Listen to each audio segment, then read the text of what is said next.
Hello dear students.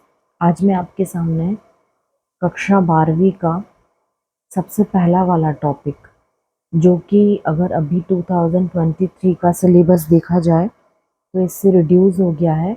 But अगर आपको ये प्रजनन के बारे में जानकारी नहीं होगी तो ये आप समझ लीजिए कि आप आगे जो चैप्टर सेकंड और थर्ड दिया हुआ है, प्लांट रिप्रोडक्शन और एनिमल रिप्रोडक्शन, इनको समझना मुश्किल होगा। तो सबसे पहले आज हम बात करें पादप प्रजनन। पादप प्रजनन और जंतु प्रजनन दोनों में ही दो प्रकार के प्रजनन बहुत कॉमन है। सबसे पहले हमें समझना है प्रजनन का मतलब क्या होता है। प्रजनन मतलब होता है लगातार प्रक्रिया जो चल रही है जनन की। जनन मतलब अपने ही समान नई संतति को जन्म देना, क्या कहलाता है? प्रजनन, रिप्रोडक्शन। यह सजीवों का एक मुख्य लक्षण है। सजीवों के कई सारे लक्षण आप कक्षा 11वीं में पढ़ कर आए होंगे, उनमें प्रजनन एक विशेष लक्षण है। तो अपने ही समान नई संतति अर्थात पिछली पीढ़ी, उसके पिछली पीढ़ी और पिछली पीढ़ियों को देखें तो उनसे जो संतति बनी है वो किस प्रक्रिया के द्वारा बनी है, उसे हम प्रजनन कहेंगे। इसके बाद प्रजनन मुख्यतः 3 प्रकार का होता है: अलैंगिक प्रजनन, लैंगिक प्रजनन और वर्धी प्रजनन। इसमें जो जो वर्धी प्रजनन होता है वो केवल पादपों में पाया जाता है, वो जंतुओं में किसी भी प्रकार की श्रेणी में उपस्थित नहीं होता है। अब अलैंगिक और लैंगिक प्रजनन की बात करें, अलैंगिक मतलब असेक्सुअल रिप्रोडक्शन और लैंगिक प्रजनन मतलब सेक्सुअल रिप्रोडक्शन। अब इनको मैंने कुछ विशेषताओं के साथ आपके सामने वर्णन किया है। सबसे पहले अलैंगिक प्रजनन। अलैंगिक प्रजनन मतलब ऐसा प्रजनन जो निम्न वर्गीय पौधों और जीवों में होता है। निम्न वर्गीय मतलब, अब निम्न वर्गीय और उच्च वर्गीय दो भागों में जीवों को विभाजित किया गया है। ऐसे जीव जो पूर्णतः परिपक्व और संरचना के आधार से पूर्ण होते हैं उन्हें उच्च वर्गीय कहा जाता है, और जिनमें किसी संरचना का अभाव हो, वो जो निम्न श्रेणी के होते हैं, उन्हें निम्न वर्गीय सजीव अर्थात पौधे या जीवों में रखा गया है। तो निम्न वर्गीय जीवों में अलैंगिक प्रजनन होता है। प्रजनन में केवल एक ही जनक शामिल होता है। एक ही जनक का अर्थात होता है, जब आप लैंगिक प्रजनन देखोगे तो उसमें आएगा कि एक जीव के साथ साथ 2 जनक की आवश्यकता होती है, एक नर और एक मादा।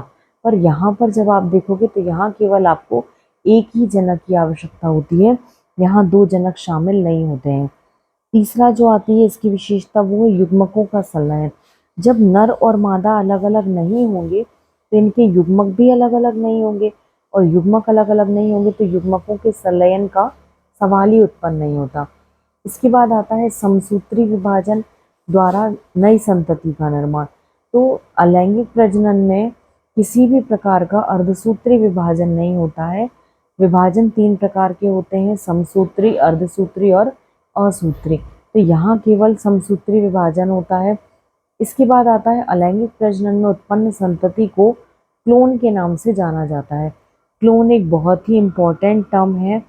क्लोन का अर्थ होता है पिछली पीढ़ी के जो लक्षण हैं वो अगली पीढ़ी में युग्मनज में पूरे के पूरे आ जाए, उसे हम क्लोन कहते हैं।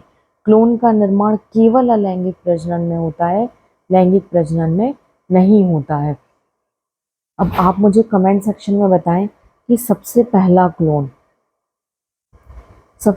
क्लोन कब बनाया गया, किस प्रजाति का बनाया गया, और वह कितने साल तक जीवित रहा था। तो ये हुआ आपका लैंगिक प्रजनन।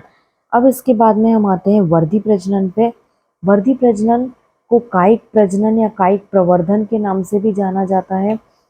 कायिक शब्द जो आया है वो शरीर में पाई जाने वाली 2 कोशिकाएं होती हैं, एक प्रजनन कोशिका और एक होती है कायिक कोशिका। तो कायिक कोशिकाओं में होने वाला जो प्रजनन है या प्रवर्धन है उसे वर्धी प्रजनन के नाम से जाना जाता है। दूसरा, इस प्रजनन की क्या विशेषता होती है?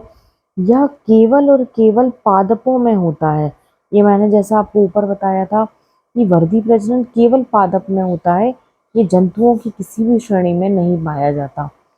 तो वह प्रजनन या प्रवर्धन जिसमें पौधे के लैंगिक भाग को छोड़ के, अब पौधे के लैंगिक भाग आपको पता होगा कि पौधे का केवल एक ही लैंगिक भाग या प्रजनन भाग है जिसे हम पुष्प कहते हैं। तो पौधे के पुष्प को छोड़ करके अन्य कोई भी भाग ले लें।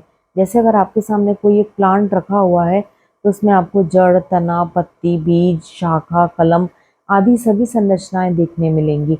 तो पौधे के पुष्प को छोड़ के, क्योंकि पौधे का प्रजनन भाग पुष्प है, पुष्प को छोड़ के अन्य किसी भी भाग से यदि प्रजनन की प्रक्रिया होती है तो इसे वर्धि प्रवर्धन के नाम से जाना जाता है। यह पादपों में ही होता है और यह कई सारी विधियों के द्वारा होता है। इसे दो भागों में विभाजित किया गया है, प्राकृतिक और कृत्रिम। कई सारी विधियां होती हैं प्राकृतिक और कृत्रिम की, ये हम अगली वीडियो में कवर करेंगे। इसके बाद आता है लैंगिक प्रजनन। लैंगिक प्रजनन के साथ मैं अपनी नई वीडियो के साथ आपके सामने प्रस्तुत रहूंगी। इसमें जो भी समझ में ना आया हो आप कमेंट करें और आप मेरी अगली वीडियो का इंतज़ार करें। Thank you.